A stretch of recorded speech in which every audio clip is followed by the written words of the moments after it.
Fire made us human. Fossil fuels made us modern. Now we need a new fire that makes us safe, secure, and durable.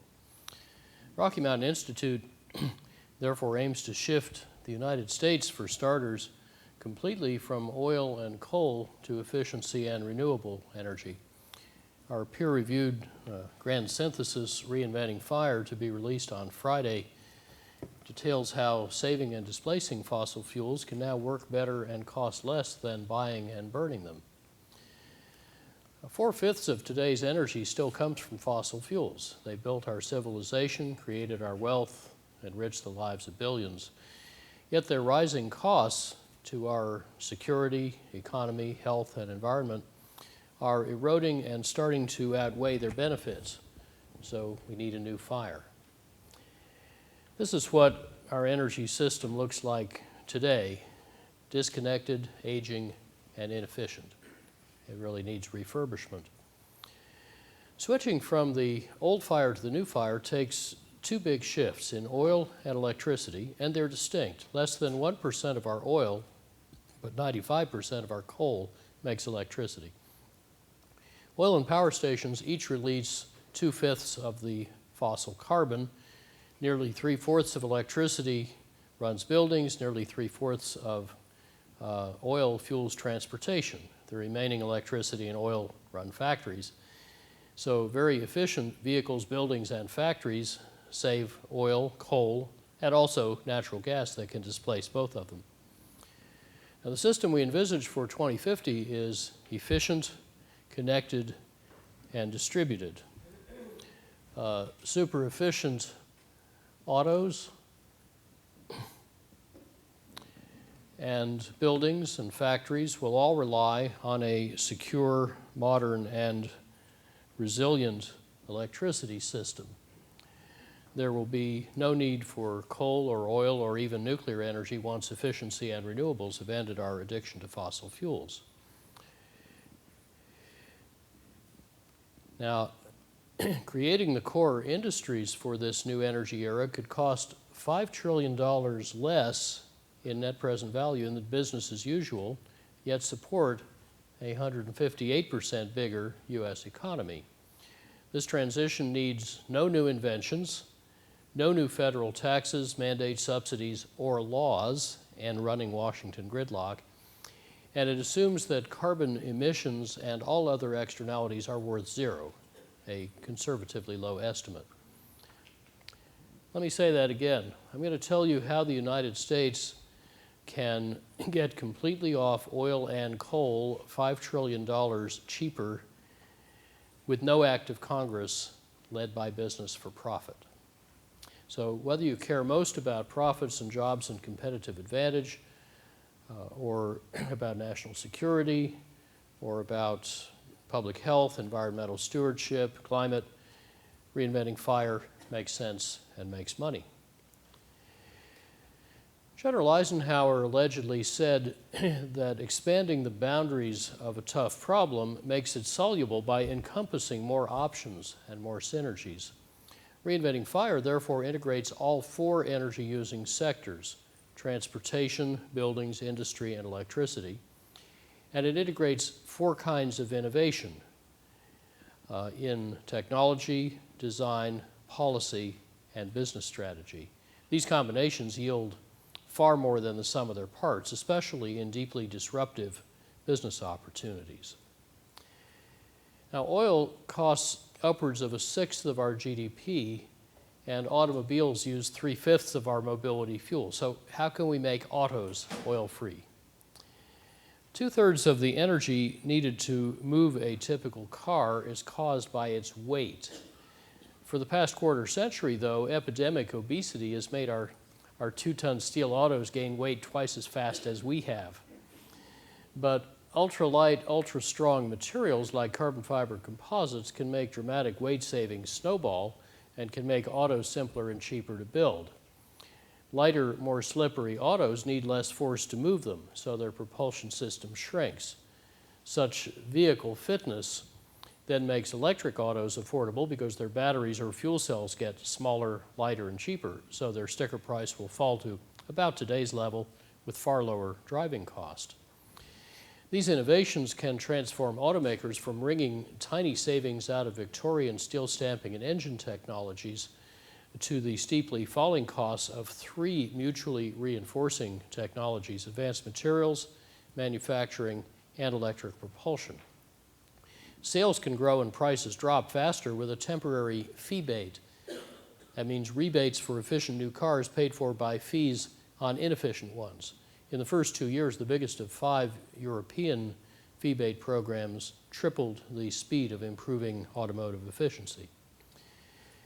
The resulting shift to electric autos will be as game-changing as shifting from small refinements in mechanical typewriters to the dramatic Moore's Law-driven gains in computers. Computers and electronics, of course, are now America's biggest industry, while typewriter makers have vanished.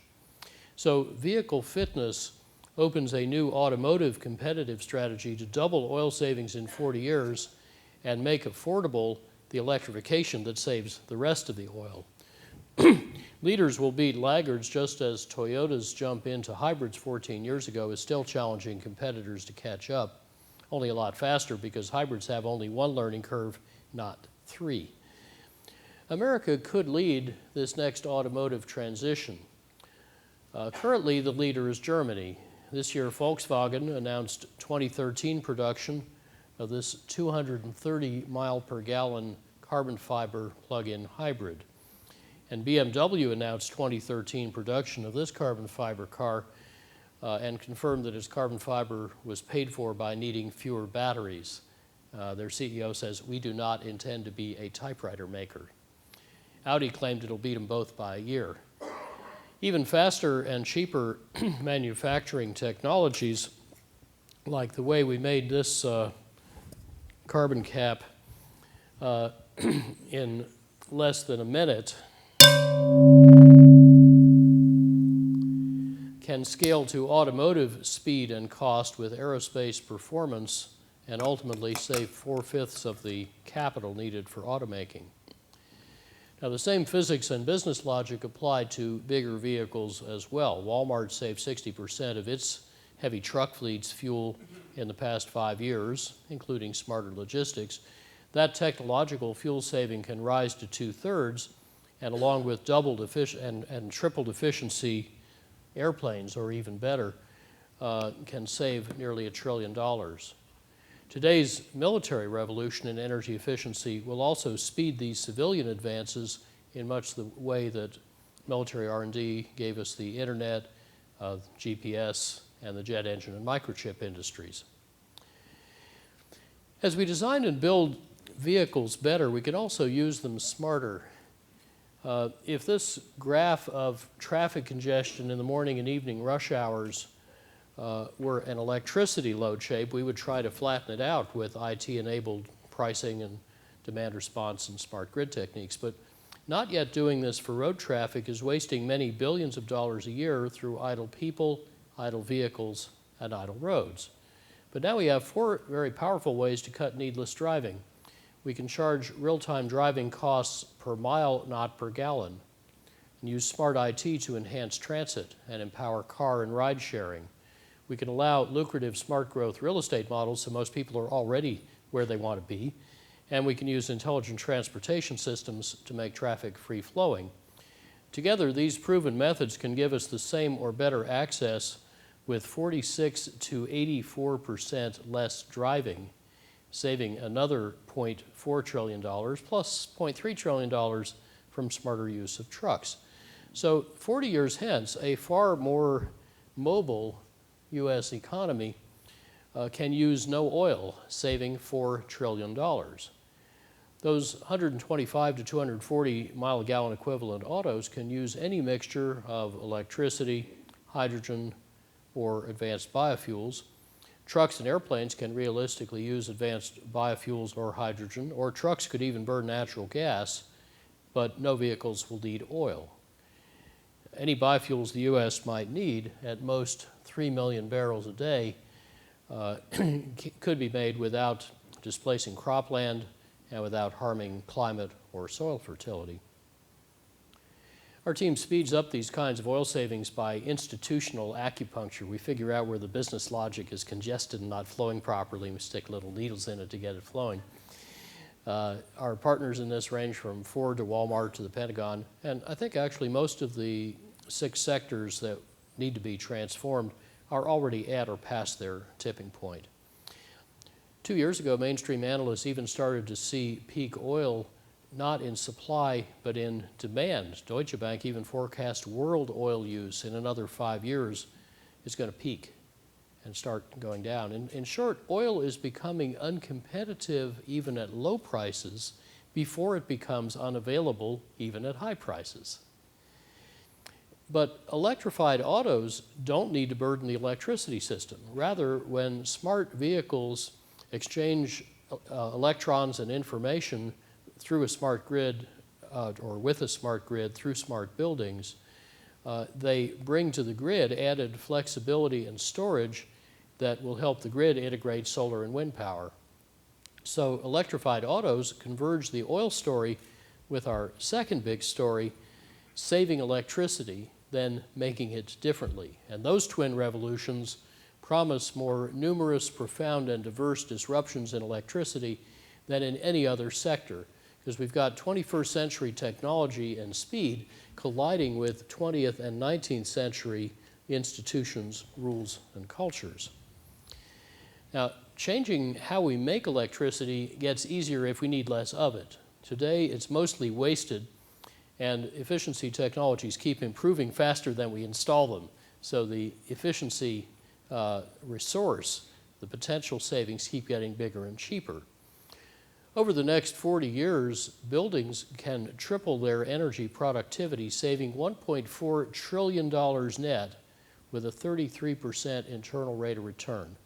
The savings are worth 4 times the costs, and industry can double its energy productivity as well with a real internal rate of return of 21%.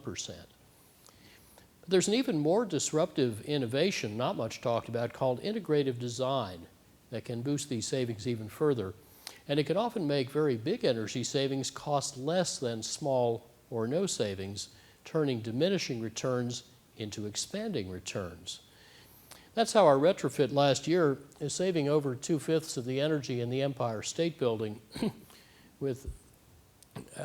remanufacturing its 6,500 windows on site into super windows that are almost perfect in letting in light without heat, plus better lights and office equipment, cut the peak cooling load by 1/3, then renovating smaller chillers rather than adding bigger chillers saved $17 million of capital cost, helping to pay for everything else and bringing the payback down to 3 years.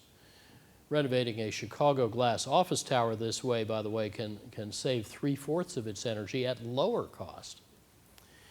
Integrative design can also increase the $500 billion of conventional savings in industry. For example, 3/5 of the world's electricity runs motors, half of that runs pumps and fans, and we can save about half of all motor energy with a 1-year payback by integrating 35 improvements. But there are even bigger, cheaper savings normally ignored that can be captured first. For example, pumps. The biggest use of motors move liquid through pipes.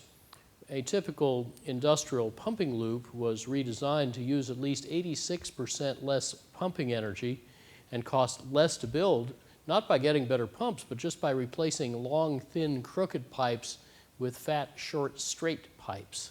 That's how these odd-looking pipes save 69% of pumping energy. And my house's pipe saved about 97%, both at lower cost. So what do those kinds of savings mean for the electricity that is 60% used in motors?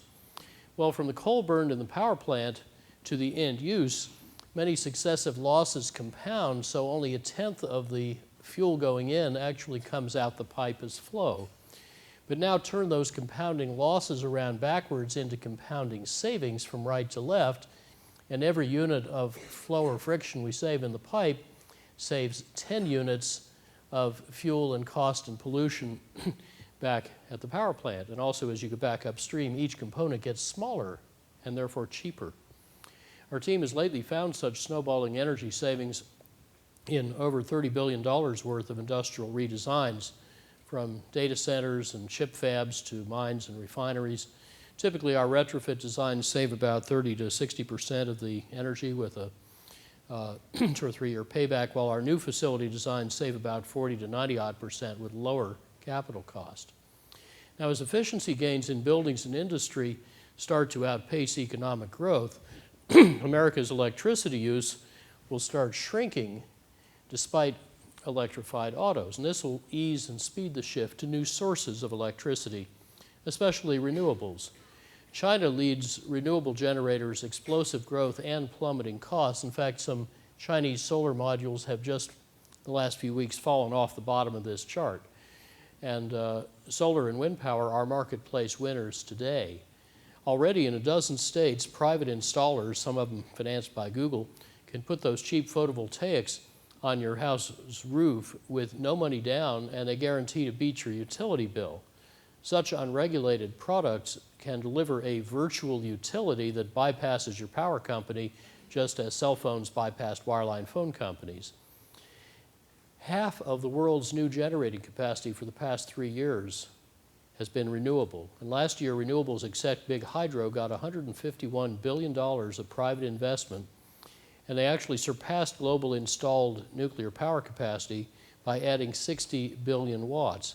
That's the same capacity as the solar cells that by December this year will be manufacturable every year. In contrast, orders for coal and nuclear plants are withering because they cost too much and they have too much financial risk. Reinventing Fire explores 4 electricity futures that differ little in net present valued cost, the red box at the upper right, but they differ greatly in risk. Business as usual, a new nuclear and so-called clean coal future, centralized renewables, or distributed renewables. The first scenario has a high climate risk. The first 2 have high technical and financial risks. The first 3 are vulnerable to cascading and potentially nation-shattering blackouts caused by solar storms or other natural disasters or by terrorist attack. But that risk disappears as this 4th scenario reorganizes the grid into local microgrids that normally interconnect but can stand alone at need.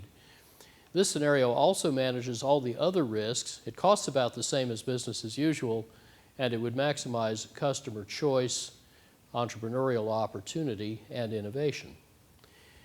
Together, efficient use and diverse dispersed renewable supply are starting to flip the whole electricity sector on its head. Traditionally, utilities built giant coal and nuclear plants and a bunch of gas plants and bought a little efficiency in renewables.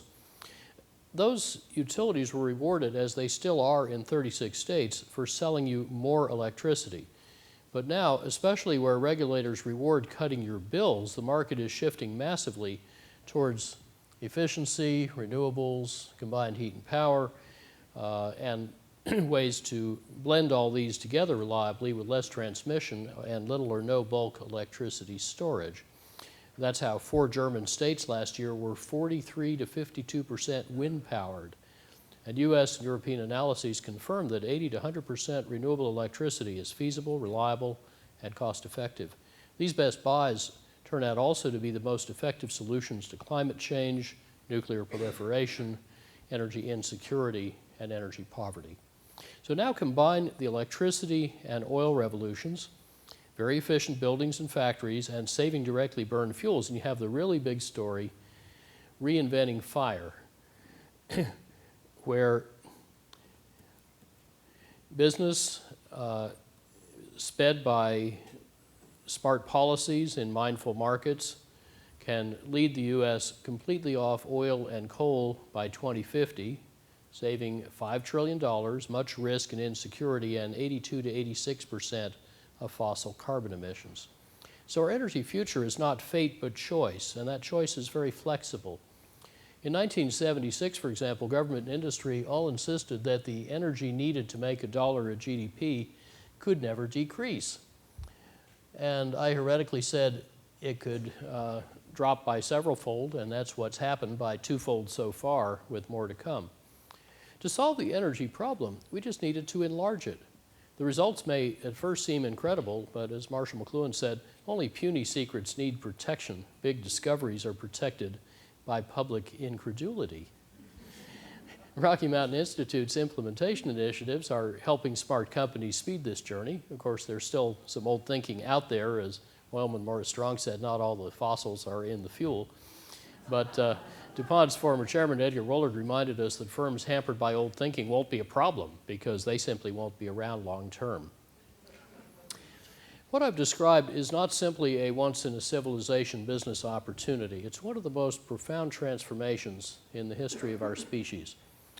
Humans are inventing a new fire, not dug from below, but flowing from above, not scarce but bountiful, not local but everywhere, not transient but permanent, not costly but free. And but for a little biofuel grown in ways that sustain and endure, this new fire is flameless.